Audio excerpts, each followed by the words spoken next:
প্রচুর চেষ্টা করছি পেটটা কমিয়ে ফেলতে, কিন্তু কিচ্ছুতেই পারছি না। চেনা চেনা লাগছে না সমস্যাটা? বিশ্বাস করো, এটা শুধু তোমার না, এটা অধিকাংশের সমস্যা। আজকের দিনে দাঁড়িয়ে জানো কি, শুধু খাবারের ওপর কিন্তু এটা ডিপেন্ড করছে না। তুমি ভাবছো আমি এত কম খাচ্ছি, তার সত্ত্বেও কেন আমার পেট এত বেড়ে যাচ্ছে? তার কারণ আমাদের ডেইলি চলার মধ্যে বেশ 3 থেকে 4টে পয়েন্ট আছে, সেগুলো যদি তুমি একটু মাথায় রাখতে পারো, তুমি কিন্তু দেখবে অচিরেই তোমার এই সমস্যাটা অনেকটা কমছে। কি কি?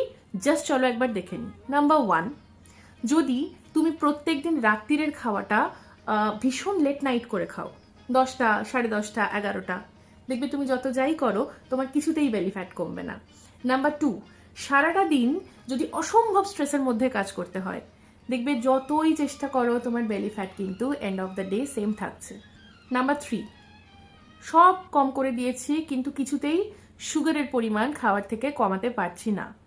একদম কিন্তু this is the ideal scenario, যেখানে তুমি যাই চেষ্টা করো না কেন কিছুতেই ইনসুলিন রেজিস্ট্যান্স তুমি কমাতে পারবে না, সুতরাং বেলি ফ্যাট তোমার হবেই। ঠিক আছে?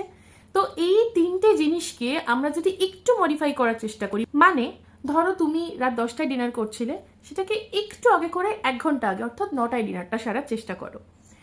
সারাদিন যা স্ট্রেস নিচ্ছ সেটা তো আমি বললেই তুমি কাল থেকে কমাতে পারবে না। কি করতে হবে? নিজেকে একটুখানি টাইম দাও যাতে মেডিটেশন করতে পারো। মেডিটেশন যদি নাও পারো, অন্তত 1 ঘন্টা একটা কোয়ালিটি মি টাইম তো কাটাতেই পারো নিজের সাথে, সেটুকু করো। আর নাম্বার 3, সুইট ক্রেভিং একটুখানি কমাও। কিভাবে কমাবে জাস্ট কয়েকদিন আগের ভিডিওতেই আমি বলেছি, যদি না দেখে থাকো প্লিজ দেখো। শর্টে আরেকবার বলি, একটু করে চেষ্টা করো রেগুলার সুগারটা যা আজকে খাচ্ছ তার থেকে কালকে আরেকটু কম করতে। দেখো 1 মাস পর ইমপ্রুভমেন্টটা কিন্তু নিজেই বুঝতে পারবে।